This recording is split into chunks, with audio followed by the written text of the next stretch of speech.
My girlfriend posted a TikTok calling me her practice husband. Her friends laughed in the comments saying I was just a trial version. I set the ring down and left. Weeks later, she begged me to come back. 31M, and for the past 3 years, I'd been dating Sophia 28F. Honestly, I thought we had something special. We hardly ever fought, shared a lot of the same hobbies, and when it came to the big things, like marriage and kids, we seemed completely aligned. We had real, serious conversations about our future, and I was convinced we were both in it for the long haul. Her family? I loved them, and I genuinely thought they felt the same way about me. I was especially close with her younger sister, Lila, who's 26. We clicked right away, same dry sense of humor, same sarcasm, and she used to joke all the time that I was the brother she never got to have. Sophia and I had been living together for almost 2 years by then. We moved into the house I had bought right before we met, a small 3-bedroom ranch out in a quiet suburb. I'd worked my butt off for that place, saving every penny, picking up extra shifts, skipping vacations, all so I could stop throwing money away on rent and actually invest in something. It wasn't anything flashy, but it was mine. I poured my heart into making it a home, dreaming of the life we'd build there together. By trade, I'm a civil engineer, the kind of person who plans everything down to the last detail. Sophia, on the other hand, works in social media marketing, handling accounts for local businesses. She's more spontaneous, super creative, and a lot more into appearances than I'll ever be. She had a decent little following on Instagram and TikTok, posting lifestyle stuff and couple content.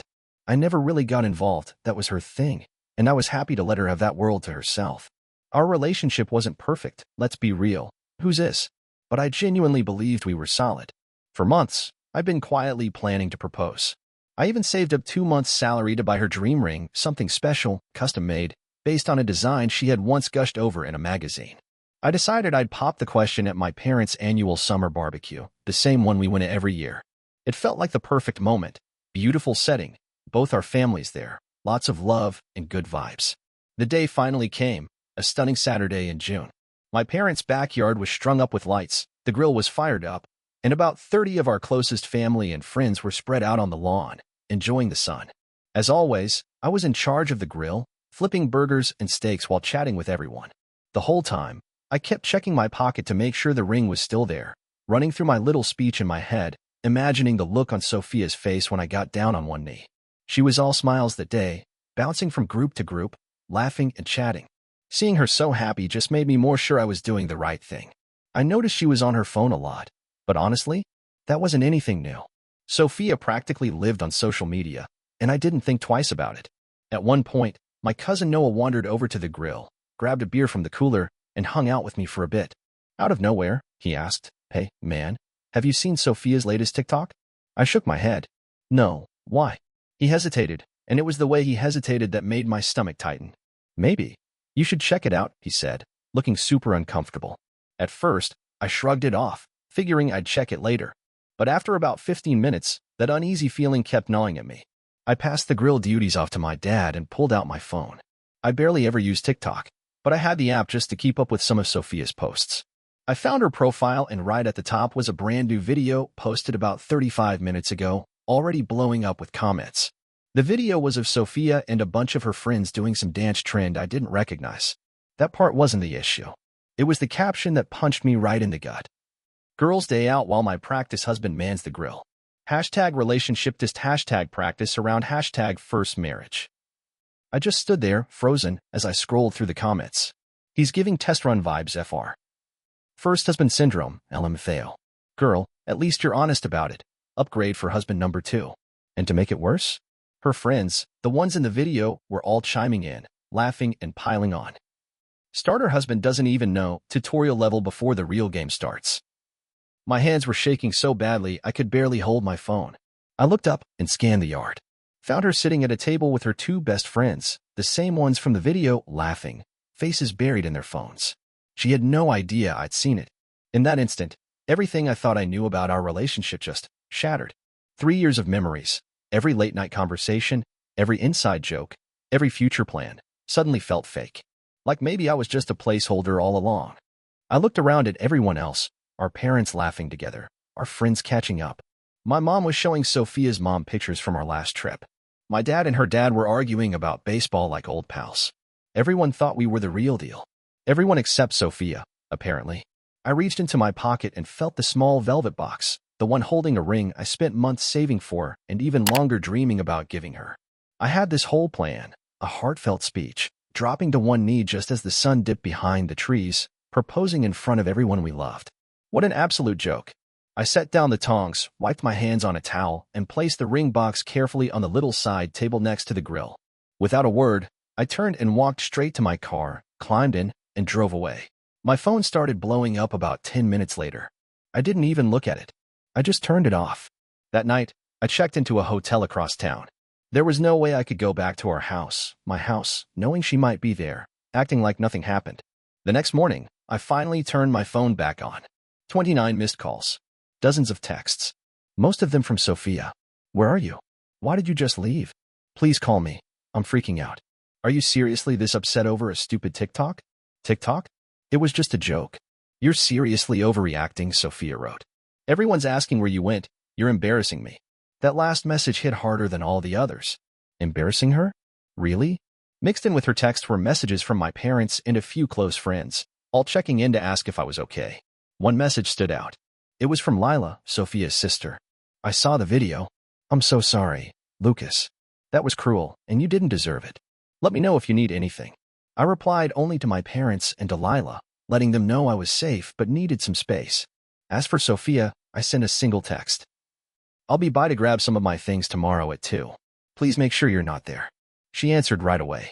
Are you serious right now? You're moving out over a joke? Lucas, you're blowing this way out of proportion. We need to talk face to face. You can't just throw away 3 years over something so stupid. I didn't respond. What was there left to say? In one careless moment, she had shown me exactly how she saw me, how she saw us. And if I was being honest, maybe it wasn't even careless. Maybe she wanted me to see it. The next afternoon, I went to the house while I knew she'd be at work. I packed up a week's worth of clothes, my laptop, important documents, just the essentials. Right before I left, I caught sight of a framed photo of us from a trip to Pennsylvania the year before. We looked so happy, so in love. I set the photo face down on the table and walked out the door. I extended my stay at the hotel and started looking for a short-term rental. I needed time and space to figure out what to do next. Luckily, my boss was incredibly understanding when I asked for a week off. I spent most of that time just driving aimlessly, hiking through nearby state parks, and trying to clear my head. Meanwhile, Sophia kept blowing up my phone. Her texts bounced between anger and desperation. You're being childish.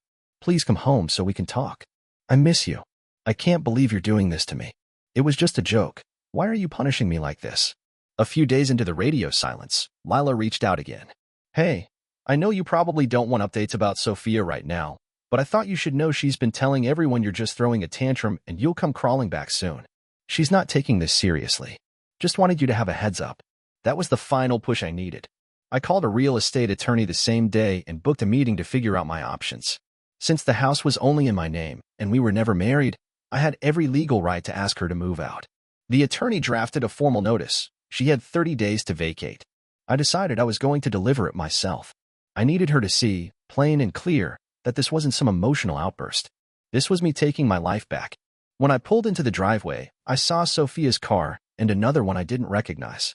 My own house felt unfamiliar as I walked up and knocked on the door. Sophia opened it. Her face shifted instantly from surprise to relief. Lucas. Finally, she said, reaching out for a hug. I stepped back and handed her the envelope. She frowned. What's this? Notice to vacate the premises within 30 days, I said. The color drained from her face. You can't be serious. I've never been more serious, I told her. Over a stupid TikTok? You're really throwing everything away because of a joke. I let out a short laugh, one without an ounce of humor. A joke? That's what you're calling it? You called me your practice husband. A test run. Were you ever going to tell me that's how you saw me? Or was I supposed to figure it out after the divorce? Lucas, come on, she pleaded. It was just content for my followers. It didn't mean anything. If it didn't mean anything, I asked, then why say it? Why humiliate me in front of everyone we know? Before she could answer, one of her friends from the TikTok video came around the corner, looking caught off guard. Should I go? She asked, glancing at Sophia. No. Stay, I said. I'm just dropping this off. I'll be sending movers next week for the rest of my stuff. Anything jointly owned can be handled through my attorney. Sophia's face hardened. You're getting a lawyer? Are you kidding me? I'm not discussing this, I said. You have 30 days. I turned to leave, but she grabbed my arm. Lucas, wait, she said, her voice cracking. It was a stupid mistake. I wasn't thinking.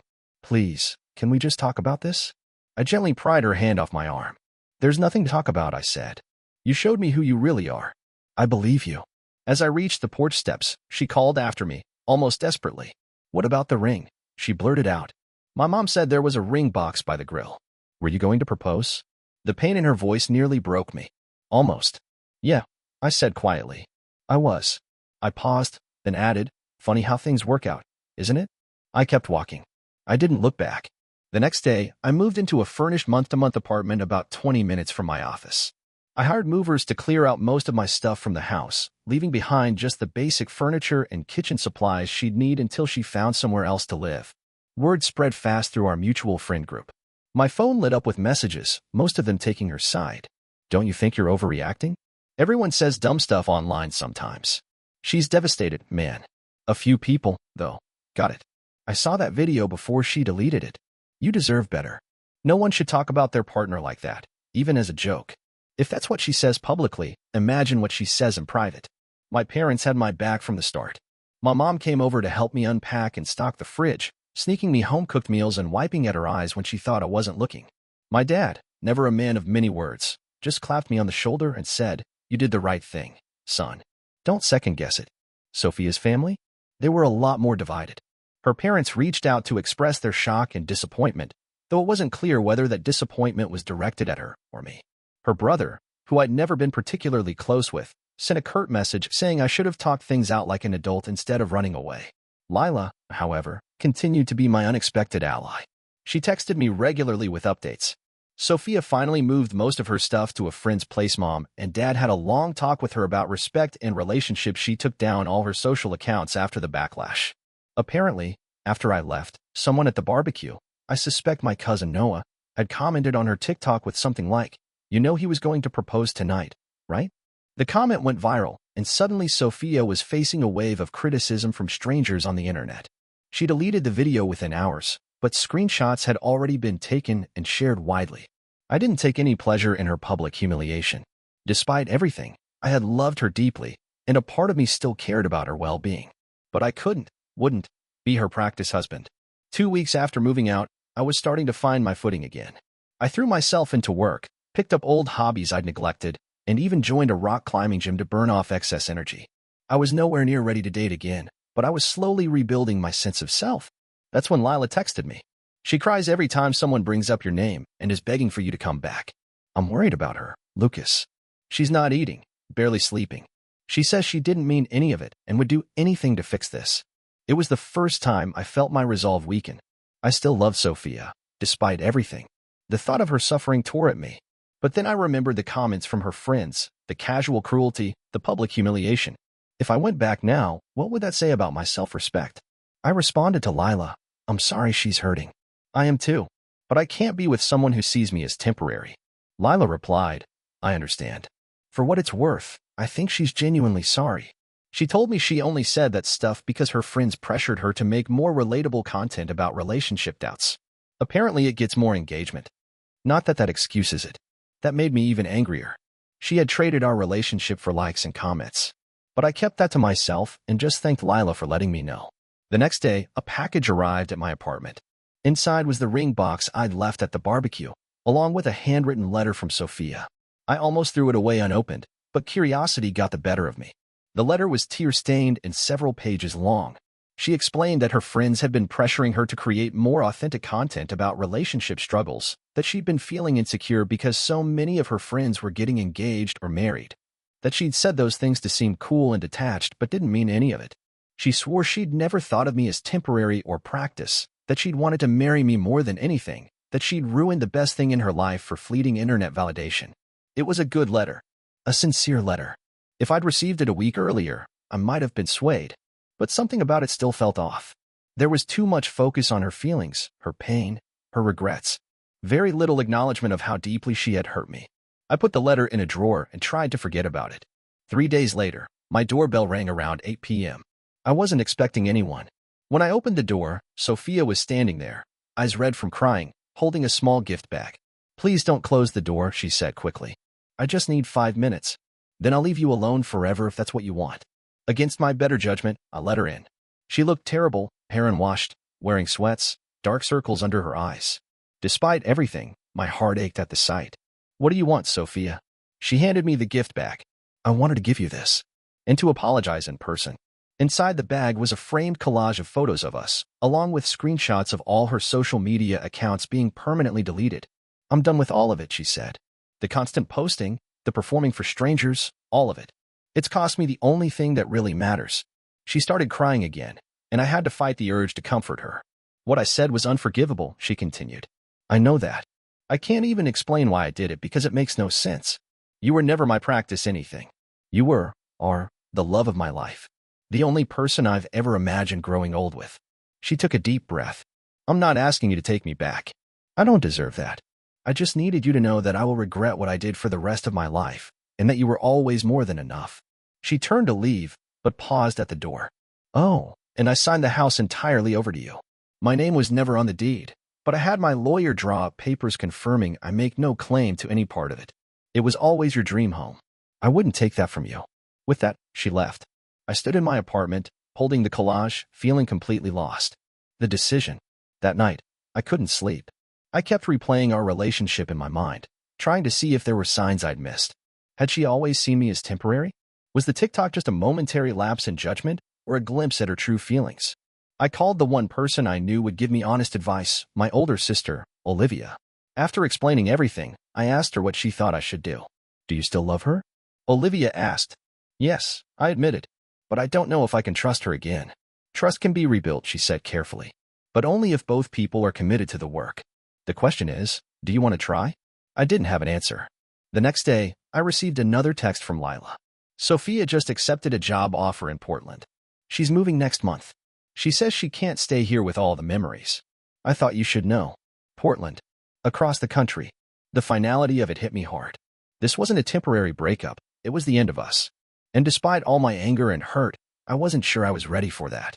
I spent the next few days in a fog, going through the motions at work, coming home to my empty apartment, staring at the collage Sophia had given me. On Friday night, I found myself driving to our favorite restaurant, a little Italian place where we'd had our first date. I sat at our usual table, ordered our usual bottle of wine, and tried to imagine my life without her in it. As I was leaving, I ran into Sophia's boss, Monica. She greeted me warmly, then looked confused. "I thought you'd be home celebrating with Sophia," she said. "Celebrating what?" "Her promotion. We finally gave her that senior position she's been angling for. More money, more creative control. She's been campaigning for it for months." My blood ran cold. "When did she get this promotion?" Monica thought for a moment. "The offer was made official about a month ago, but she's known it was coming since spring." "She didn't tell you?" "A month ago. Before the barbecue. Before the TikTok. Before she ruined everything." I thanked Monica and left quickly, my mind racing. On the drive home, pieces started falling into place. The promotion Sophia had apparently been angling for would keep her here, not send her to Portland. She lied to her sister about moving, knowing Lila would tell me. It was manipulation, pure and simple. When I got home, I searched Sophia on Instagram using a friend's account. Her profiles hadn't been deleted at all. They'd just been set to private. The screenshots she'd given me were fake. Another lie. I felt a strange sense of calm wash over me. All the uncertainty vanished. I knew exactly what I needed to do. The next morning, I called Lila and asked to meet for coffee. She seemed nervous when she arrived, avoiding eye contact. "Did you know?" I asked without preamble. She looked down at her hands. "Know what?" "That Sophia isn't moving to Portland. That her social media accounts aren't really deleted. That this whole heartbroken act is just that, an act." Lila's face crumpled. "I'm so sorry, Lucas. She's my sister. She begged me to help her. She said she'd made a terrible mistake and just needed a chance to explain. I didn't know about the fake screenshots or the Portland lie until after. I wasn't even angry anymore, just tired. Why tell me now? Why not keep playing along?" "Because you deserve better," she said simply. "And because I realized I was helping her manipulate you, which makes me just as bad as she is." I thanked her for her honesty and left. On the drive home, I made one short call to Sophia. "I know about the promotion. I know about the fake screenshots. I know about Portland. Don't contact me again." I blocked her number before she could respond. That afternoon, I hired a contractor to begin renovations on my house. New paint, new floors, a complete remodel of the kitchen Sophia had always complained about. I erased every trace of her from my home and my life. I returned the engagement ring and used the money to book a solo trip to Europe, something I'd always wanted to do but had put off because Sophia wasn't interested. I spent 2 weeks hiking in the Alps, eating my way through Italy, and rediscovering who I was outside of our relationship. When I returned, tanned and more at peace than I'd been in months, there was one final letter from Sophia waiting for me. Unlike the others, this one was full of anger and blame. I was cold and unforgiving. I had humiliated her by leaving the barbecue. I had never really loved her if I could walk away so easily. She was better off without me and my fragile male ego. I laughed as I read it, relieved to finally see her true colors without the filter of my love. I shredded the letter without responding and went back to living my life. It's been almost exactly a year since the barbecue incident. I'm still in my house, now beautifully renovated to my taste. I've been promoted at work, expanded my social circle, and even started casually dating again, though nothing serious yet. Sophia moved away after all, though to Denver, not Portland. According to Maddie, who I've remained friendly with, Sophia is dating someone new, a guy with a large social media following who frequently features in her posts. She seems happy, and I genuinely hope she is. As for me, I've learned a valuable lesson about seeing people for who they really are, not who you want them to be. I ignored red flags because I was in love, because I had a plan, because I thought I knew what our future held.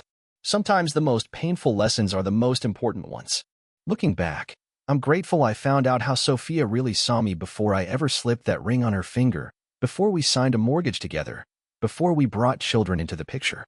As painful as our breakup was, and it was brutal, it's nothing compared to the devastation a divorce would have caused later down the road.